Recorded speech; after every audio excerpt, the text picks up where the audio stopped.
pessoal, tudo jóia? Bom, a gente vai agora para a nossa primeira aula prática aqui do Pipedrive e a gente vai aprender um pouco agora a respeito da ferramenta de contatos.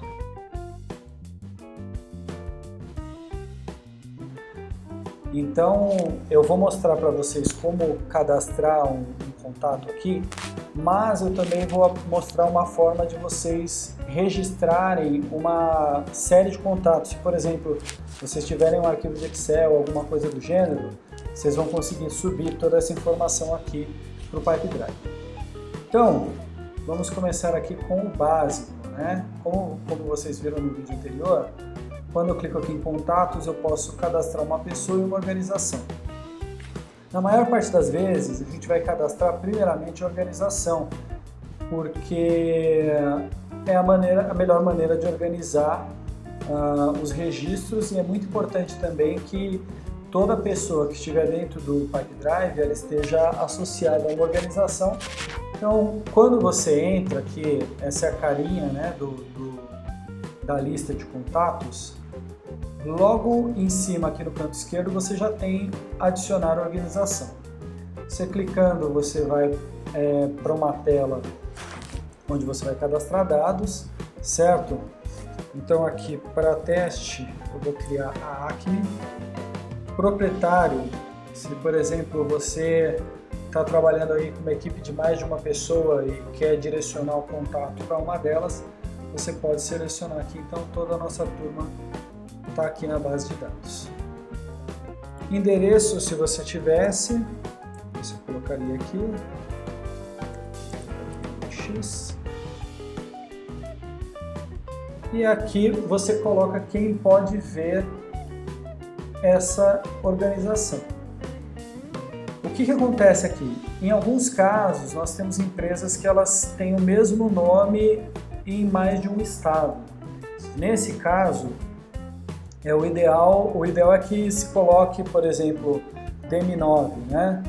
Você coloque DM9, tracinho Rio de Janeiro, DM9 Paraná, DM9 Brasília, para a gente não correr o risco de que informações de empresas que têm nomes semelhantes, elas estejam cadastradas, associadas a pessoas diferentes, enfim. Então pode ser que por um erro aqui de pesquisa eu associo um nome de uma empresa do Rio de Janeiro e uma pessoa que é aqui de São Paulo.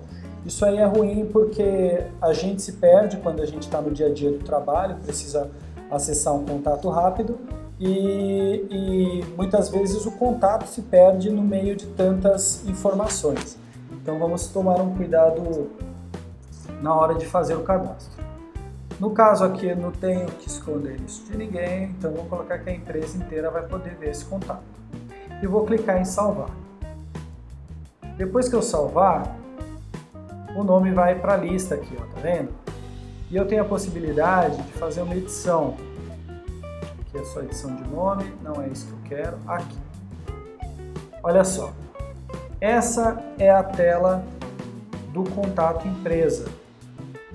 Aí entra o que eu falei no começo, que talvez seja mais interessante você cadastrar primeiro a empresa e depois cadastrar o contato, porque aí você não corre o risco do contato ficar solto entre tantos outros que a gente vai ter aí no sistema. A gente já tem bastante coisa carregada, porque a gente já subiu uma base de dados que a gente tinha aqui na NewCell, então tem muita coisa cadastrada aí.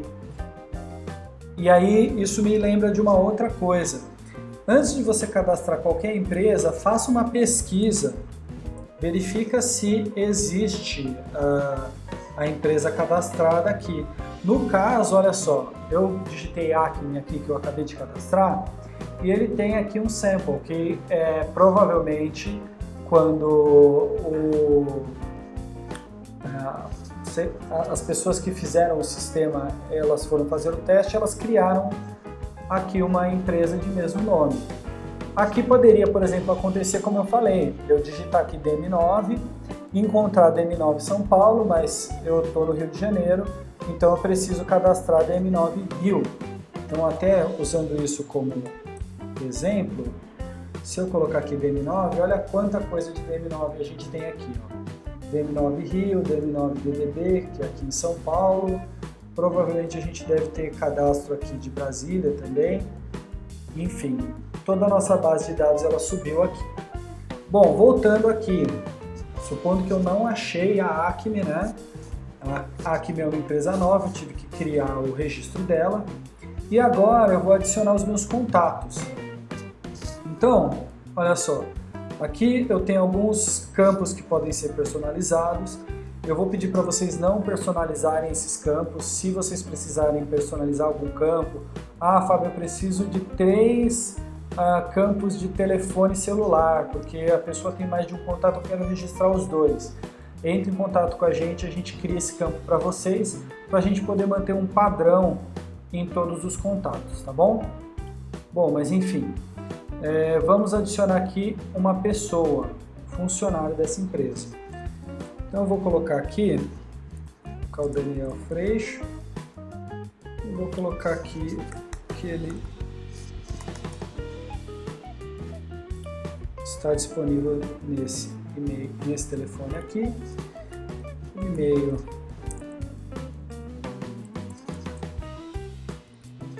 coloquei aqui o e-mail, certo? Enfim, se eu tivesse um outro proprietário que quisesse associar aqui, eu poderia associar também.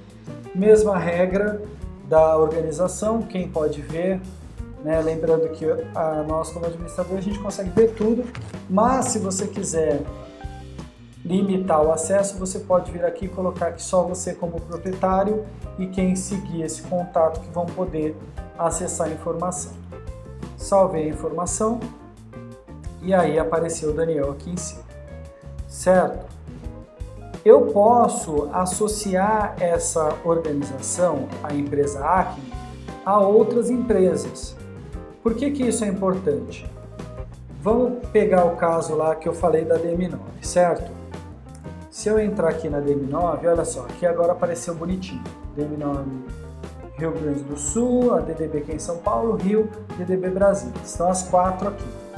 Supondo que eu quero fazer algum tipo de associação, porque tem uma negociação que eu comecei aqui em São Paulo, mas o pessoal da DM9 sinalizou que isso tem que é uma proposta específica lá para Brasília e o Gustavo é quem vai ter que tocar esse negócio. Poxa, mas a DM9 São Paulo tem alguma coisa a ver com a DM9 Brasília? Tem a ver sim. Então eu posso relacionar isso, eu posso relacionar as duas empresas para que quando alguém for fazer a pesquisa aqui, a pessoa saiba que uma empresa está associada à outra. Isso também pode ocorrer, por exemplo, se você tiver a necessidade de associar uma empresa e uma agência.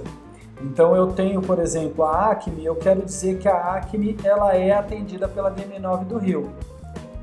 Aí eu posso colocar aqui, por exemplo, que a Acme é uma filha da DM9. Por que esse relacionamento aqui, né, que ele está chamando de conta mãe e conta filha? Se você tem, no caso da agência, uma agência que é principal, então a principal está aqui em São Paulo e a filial está em outro estado, eu posso fazer o relacionamento dessa forma. E eu também posso usar esse tipo de associação quando eu tiver uma empresa que ela é atendida pela agência. Então eu estou com a empresa aqui porque eu tenho alguma oportunidade, eu consigo fazer um cadastro específico dessa empresa e fazer associação. Então isso é importante para eventuais empresas que sejam atendidas por agência. No caso da outra ferramenta que a gente usa, que é o Salesforce, nós temos isso de uma maneira um pouco mais... essa hierarquia ela é melhor definida. Aqui ele só consegue fazer esse tipo de relacionamento de mãe e filha. Se fosse isso mesmo, DM9 Rio atende a Acme, eu só ia clicar aqui em adicionar. Não é o caso, eu vou fechar. Dentro dessa tela aqui de contatos, uma coisa que é interessante é que você vai conseguir identificar as atividades que estão associadas a esse contato. Então, futuramente, de acordo com a alimentação que vocês fizerem do sistema, vocês vão conseguir identificar se de repente alguma atividade, existe alguma pendência entrando diretamente na página da empresa, né? Então, assim, pode ser em relação a um contato pessoa ou um contato organização. Eu posso ter essa mesma entrando aqui numa pessoa qualquer, entrar numa qualquer aqui, um segundinho, tá carregando. Vocês vão ver que quando carregar aqui, você vai ter do lado direito o mesmo espaço de planejamento aqui e as mesmas informações. Olha só, atividades, observações, e-mails, arquivos, negócios e alterações. Isso significa que a sua vida, o seu relacionamento com a empresa, ele vai estar resumido nessa página. Às vezes é interessante, se você, por exemplo, quer buscar um histórico de negociação, alguma coisa do gênero, você consegue puxar todo o histórico de relacionamento por aqui. Isso é importante também porque se num determinado momento você atende uma conta e você precisa passar essa conta para um outro executivo ou para um outro representante, ele tem como visualizar aqui todo o histórico de alterações que ocorreu. Tá ok? Gente, perdão, aqui embaixo eu consigo ver quem são os seguidores dessa conta e eu consigo adicionar um seguidor também. Então, se por um acaso eu preciso colocar uma pessoa que está na minha equipe e tal, eu posso colocar e eu consigo também mandar um aviso para ela. Então, vou colocar aqui, por exemplo, a Giovana e ela aparece aqui embaixo. Então, ela vai conseguir identificar a próxima vez que ela entrar aqui, ela consegue identificar que eu associei essa conta ao nome dela. Bom, gente, é isso por hoje. Eu espero que tenha ficado claro essa parte de cadastro. A gente vai ter num próximo vídeo um exemplo de como fazer um cadastro em massa de clientes de uma planilha de Excel que você já tem aí no seu computador, a planilha que você usa hoje para organizar os seus clientes, tá bom? Obrigado, um abraço e até a próxima.